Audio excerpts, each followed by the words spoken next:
તમારે ચાના કપને આવા ચકચકાટ કરવા છે ને. હેલો એવરીવન, આજે આપણે ગંદા ચાના કપને 5 મિનિટમાં કેવી રીતે સાફ કરવા એ વિડીયો લઈને આવી છું. તો ચલો વિડીયો શરૂ કરીએ. આ મારા ચાના કપ છે. તમે જોઈ શકો છો કે કેટલા બધા ગંદા થઈ ગયા છે. આવા ચાના કપમાં આપણને ચા પીવી ગમે? જુઓ કેટલા ગંદા થઈ ગયા છે. તો આવા ગંદા ચાના કપને આપણે કેવી રીતે સાફ કરવા એ વિડીયો આજે હું તમારી સાથે શેર કરી રહી છું. તો મારો વિડીયો જરા પણ સ્કીપ ન કરશો હો. અને હા, જો તમને મારો આ વિડીયો પસંદ આવે ને તો લાઈક, શેર અને સબસ્ક્રાઈબ કરવાનું તો જરા પણ ન ભૂલશો. તો ચલો જરા પણ વાર કર્યા વગર આપણે સૌથી પહેલાં ચાના કપનું કેવી રીતે સાફ કરવા એ માટે સોલ્યુશન બનાવી લઈએ. સોલ્યુશન બનાવવા માટે મેં 1 ચમચી બેકિંગ સોડા લીધો છે, એટલે કે ખાવાનો સોડા તમારે લેવાનો છે. અને 1 ચમચી જેટલું મેં વિમ લિક્વિડ લીધું છે. હવે બંને વસ્તુને આપણે સારી રીતે મિક્સ કરી લઈશું. આવી રીતે તમારે મિક્સ કરી લેવાની છે. જો તમને એવું લાગે કે તમારા કપ વધારે ગંદા છે તો તમારે સોલ્યુશન વધારે બનાવવાનું છે. બસ આવી રીતે તમારે સોલ્યુશન બનાવી દેવાનું છે. હવે આ સોલ્યુશનને આપણે કપ ઉપર એપ્લાય કરીશું. હવે તમારે આવું ટૂથબ્રશ લેવાનું છે. આ ટૂથબ્રશ લેવાથી શું તમે આસાનીથી તેની ઉપર લગાવી શકો છો. બસ હવે આ ટૂથબ્રશને આપણે સોલ્યુશનમાં ડીપ કરીશું.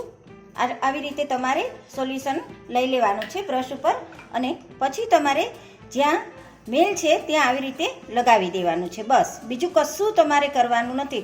અત્યારે હું ચાના કપ ઉપર લગાવી રહી છું, પણ તમે કોફીનો મગ હોય એની ઉપર પણ લગાવી શકો છો. કાચનો ગ્લાસ ગંદો હોય તો એની પણ તમે લગાવી શકો છો. બસ આવી રીતે તમારે લગાવી દેવાનું છે. જ્યાં જ્યાં મેલ જામ્યો છે ત્યાં તમારે સોલ્યુશનને લગાડી દેવાનું છે. બીજું કશું જ તમારે કરવાનું નથી. બસ આવી રીતે હું બધે જ સોલ્યુશન લગાવી દઈશ અને પછી એને 5 મિનિટ માટે આપણે રેસ્ટ કરવા રાખી દઈશું. હવે જુઓ 5 મિનિટ થઈ ગઈ છે. આપણે ઘસી લઈશું. હવે એ ઘસવા માટે આપણે સોલ્યુશનમાં 1 ચમચી જેટલું પાણી એડ કરીશું. એને સારી રીતે મિક્સ કરી લઈશું. અંદર બ્રશને ડીપ કરીશું સોલ્યુશનમાં અને કપ ઉપર આપણે લગાવીશું. તમે જોઈ શકો છો કે કેટલું ફટાફટ સાફ થઈ ગયો. આપણે ફક્ત એને 5 મિનિટ જ રાખવાનું છે. અને જો તમારો કપ વધારે ગંદો હોય ને તો તમે એને 10 મિનિટ માટે છોડી શકો છો. અને બસ પછી આવી રીતે એને ઘસી લેવાનું છે. કશું જ કરવાનું નથી. તરત જ તમારો કપ સાફ થઈ જશે.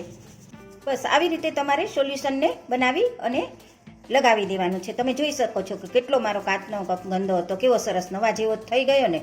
ઘણા લોકો શું કરતા હોય કે બહારથી કોઈ પણ કેમિકલ વાળો પાવડર લાવી અને કપની ઉપર લગાવી અને પછી સાફ કરી લેતા હોય છે, પણ એ આપણા હેલ્થ માટે ઘણું જ નુકસાનકારક છે. કારણ કે આપણે શું કે જે કાંઈ કેમિકલનો ઉપયોગ કરીએ એ આપણા પેટમાં જવાનો જ છે. જુઓ સરસ થઈ ગયો ને. હવે આવી રીતે અંદરથી પણ હું સાફ કરી લઉં. મેં વિડીયો જરા પણ સ્કીપ નથી કર્યો હો માય ડિયર ફ્રેન્ડ. તમને એકદમ બતાવી રહી છું એ પ્રમાણે જ મેં વિડીયો બનાવ્યો છે. તમે જોઈ શકો છો કે મેલ આસાનીથી કપાઈ જાય છે. સરસ રીતે કપ ઘસાઈ ગયો છે. આવી રીતે તમારે નાકા આગળ પણ ઘસી લેવાનો છે, કારણ કે ત્યાં પણ બહુ જ ગંદો થઈ જાય કપ. અને અત્યારે તો મેં તમને કપનો વિડીયો બતાવ્યો છે, પણ જો તમારી રકાબી આવી રીતે ગંદી હોય ને તો એ પણ તમે આવી રીતે સાફ કરી શકો છો. જો આ મારું કેટલું ગંદુ હતું, એકદમ સરસ સાફ થઈ ગયું ને. હવે આપણે કપને ધોઈ લઈશું.